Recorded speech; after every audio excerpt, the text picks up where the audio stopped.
Hi, Heather here from Kreative Kiwi. Please join me in watching this step-by-step video on how to make our large announcement elephant. The design is one of our large applique designs, which enables you to make designs way bigger than your hoop size. So like this elephant, the 5x7 is the wee blue one shown in the picture. That's made with the 5x7 hoop. The green elephant is made with the 8x12 hoop. This video shows the steps taken where we join all the designs in the hoop. So once you've made it, there's no extra sewing needed. I've tried to show here the size comparison in real life. I couldn't fit the 8x12 one on the video. All the completed size details are shown on the website and included in your step-by-step instructions. This video is just to show you the techniques used. The instructions actually give you all the detail. The design set includes the wording "Made with Love by," we've got Nana, Mum, 2 spellings, and Grandma, and there's a blank there that you can add your own wording to. As you can see here, Dorena added "Welcome to Spencer's room." Now, not only with the blanks can you put any wording you like, with the different sizes included in the set, there's just so many ways you can use this design. You can use them freestanding in a wall hanging like Dorena's, or some of the larger sizes you could actually use as a quilt centerpiece and build a quilt around them, or just use it as a label for a quilt at the very edge. There's just so many things you can use, and not only for kids. I mean, you could put happy 50th birthday, really anything. You can put anything on these. My green sample actually I've left blank because I intend to, once my friend's daughter has had her baby, add the baby details as a birth announcement. Anyway, enough talk, let's get into it. The fabric requirements are all in the instructions, but I'm just showing here that I use an iron-on interfacing on my fabrics just to add some strength. So you need some material for the front, obviously for the elephant. You need the banner in a fabric, and just some scraps there for the toes and the ears. And the batting, I use this a 1/4 inch fusible fleece. And obviously if you wanted to put a hanger, you could put that in there too. So it just follows along with all our large appliques. You need to hoop 2 layers of water-soluble stabilizer. And as you can see there, it's the fabric type water-soluble, not the Solvay plastic type. And I also use Kay's method of pins just to make sure there's absolutely no movement in the hoop. And that's really important, especially for the larger sizes. The last thing you want is movement in the hoop. Now we start off, it's 4 hoopings. So the first hooping, you're just hooping your stabilizer and stitching the first outline, which just gives you the outside line of the, I'm calling it the banner, of the wording piece.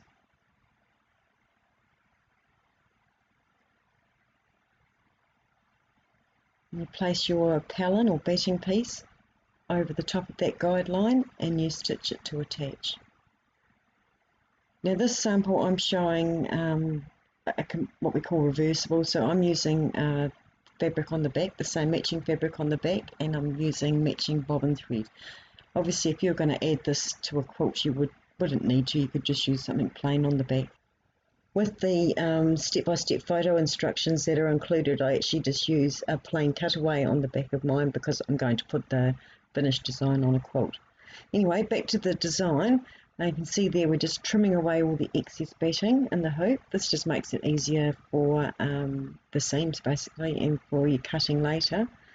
Now we're placing the fabric, the front fabric, the banner fabric over the top of the hoop, attaching it, and the next step is a quilting, a really quite light quilting design. You can skip that if you don't want quilting on the banner.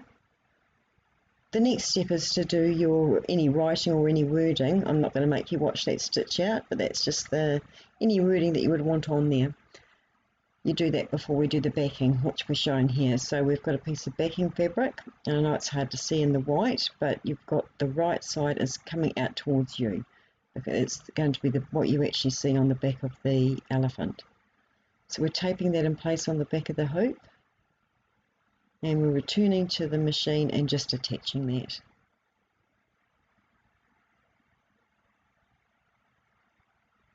Goes round twice just to give you a nice crisp cutting edge.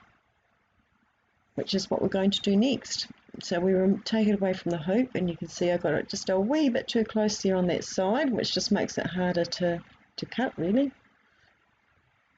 So don't do like I do and place your fabric much better. But anyway, there we're just cutting away the excess fabric on the back. And you can see there I swap scissors depending on what I'm doing. So there I've got some duckbill scissors that I've got from Echidna, and the other ones I normally use are my good old dressmaker scissors. You just need sharp scissors, I think. It's the best idea. Now off to the machine. Now if you're doing this completely reversible, change your bobbin thread to match. And what we're doing here is just doing a couple of the edges of the banner. So it's just the top left and right and the bottom. The rest of it will actually be completed when you do the next steps.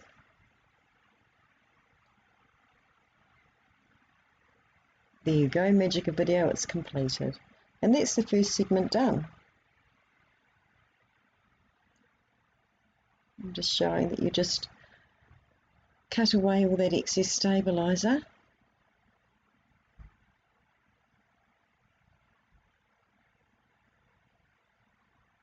Now you can take the time there, the raw edges, you can see there you can see the stitching. Just cut as close as you can. That's where you're going to join the next segment, so the closer it is, the better.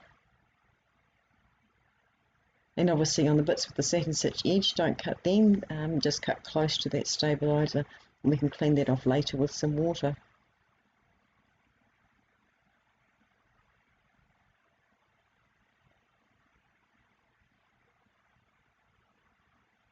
So there we go, there's the back and the front.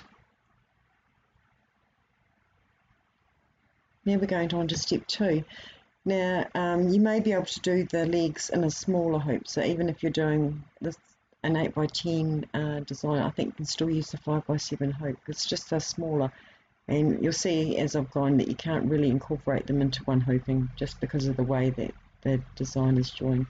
So you've done the same thing. You've hooped a stabilizer, you've stitched out the first colour, and then you've placed your beading over that. And again, we're just going to cut away the excess. You'll see this repeated the whole way through, and with all my large appliques, we'll do the same thing. So now we're going to tape our elephant fabric in place.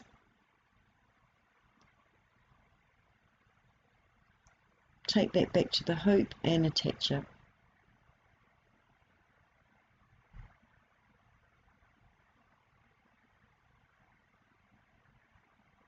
There's just a guideline there for the toes. I show on my written instruction. If you've got dark fabric or heavy fabric, you can cut away that extra piece of fabric. It's up to you. Otherwise, just put it on top like I have. Now you just need to cut away the excess just on the inside of, or the outside of that leg. Inside, I guess you'd call it. Just so that we can finish off all the embroidery on the front.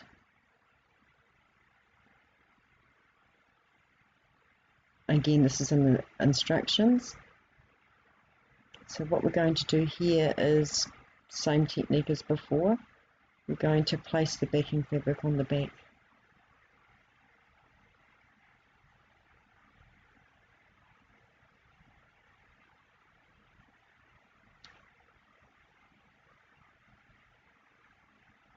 Back to the hoop and just stitch to attach that.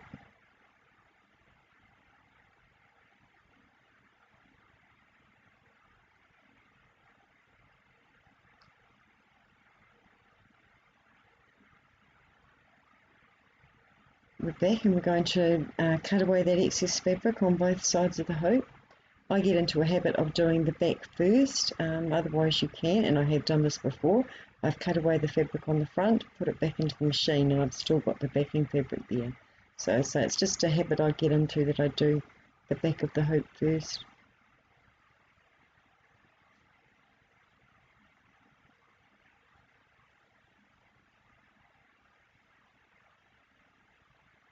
Back to the machine again. If you're doing it reversible, change your bobbin thread to match, otherwise you're just zigzagging up to where we're going to join the first piece.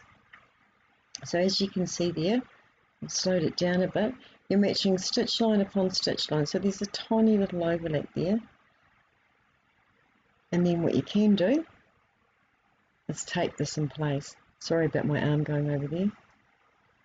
So just hold this down. The neater you get this part, the easier it is. Now you can either slow your machine down or just stop and start the machine as you need to here.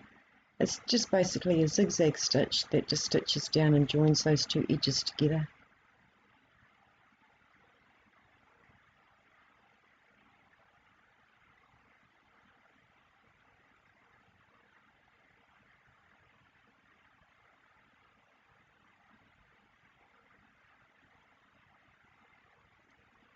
So that's it, you've joined your first piece.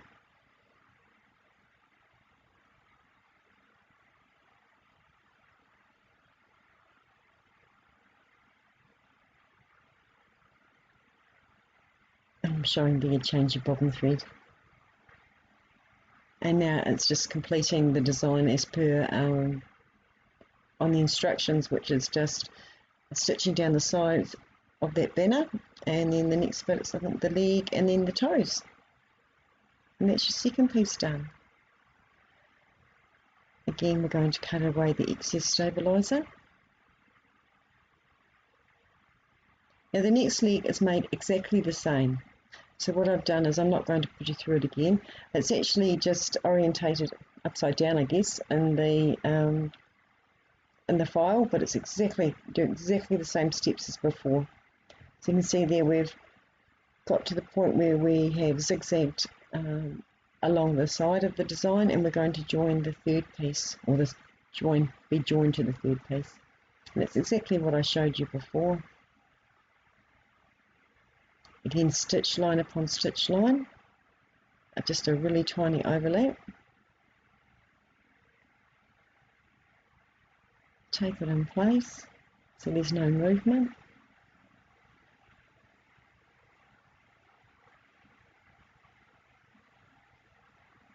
And zigzag.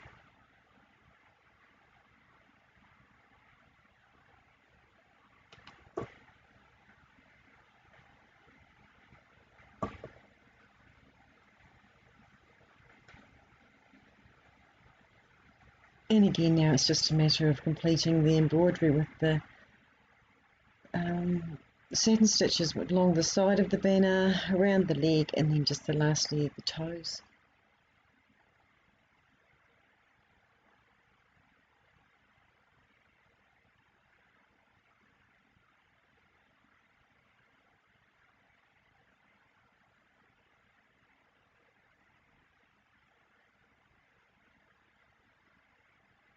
Oops, that was my cat. Being very helpful. Same as before, just cutting away that excess stabiliser. And you tidy it all up at the end.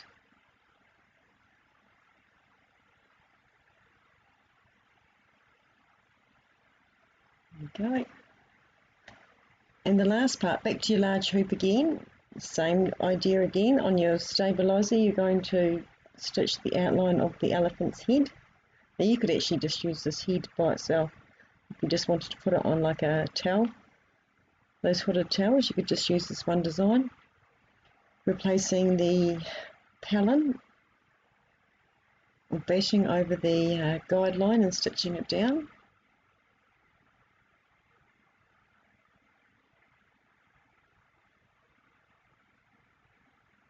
Taking it off the hoop and taking the hoop from the machine and cutting away all the excess pallet. And you can see there it's stitched the guideline for the ear pieces.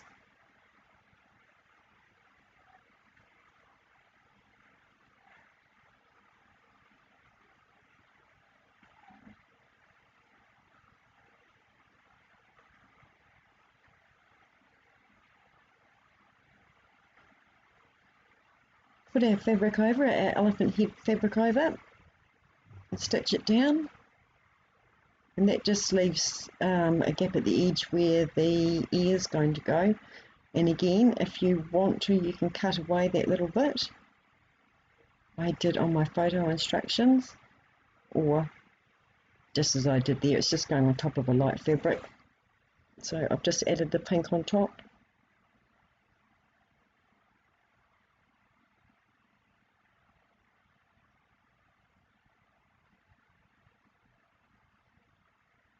So we're just going to cut away the excess fabric just around that little ear portion,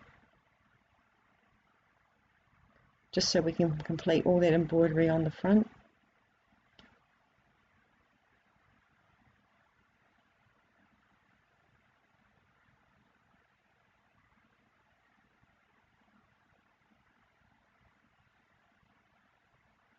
So there we go, it's going to do a zigzag and then the pink around the ears, and then that does the mouth and then the eyes.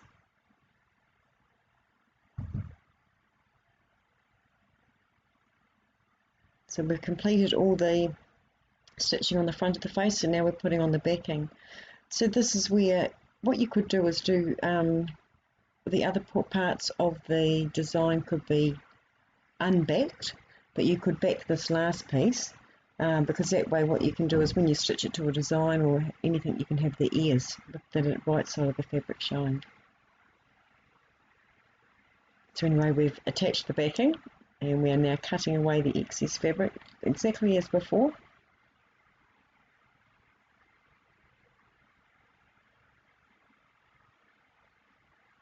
And the front.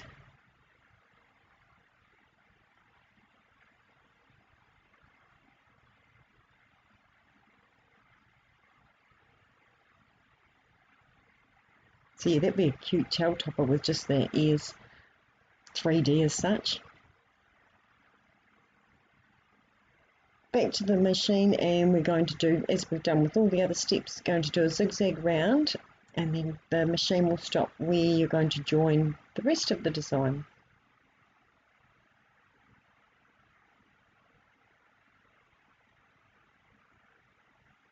See the stitch line, and that fits in place like a jigsaw.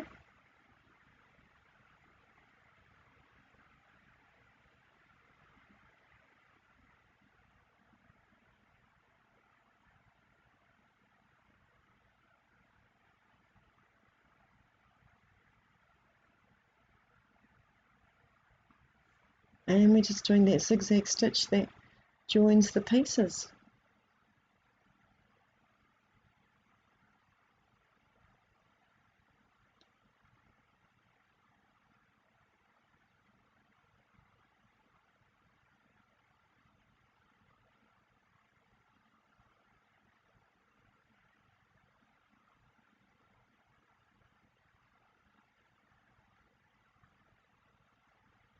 And there's just one more thing to do now.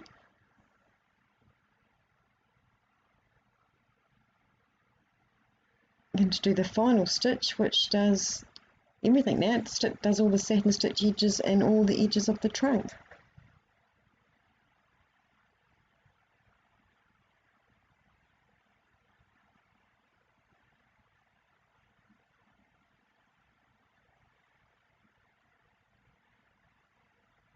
There you go, and you can see the back of that one where you've got the so if you're doing a wall hanging, you could do it like that, so that if someone sees the back of it, it's all nice and neat. As I say in my photo instructions, I just used a plain white backing, a cutaway. So there we go, there's your wee elephant.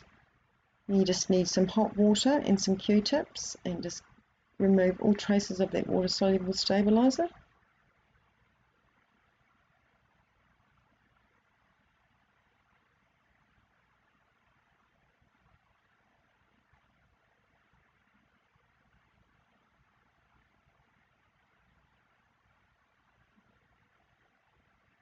Done. I hope you enjoy the design. I think it's a real cute one, this one. And I really look forward to seeing all the things that you make with it. Thanks so much for watching, and I'll see you in the next video. Thank you.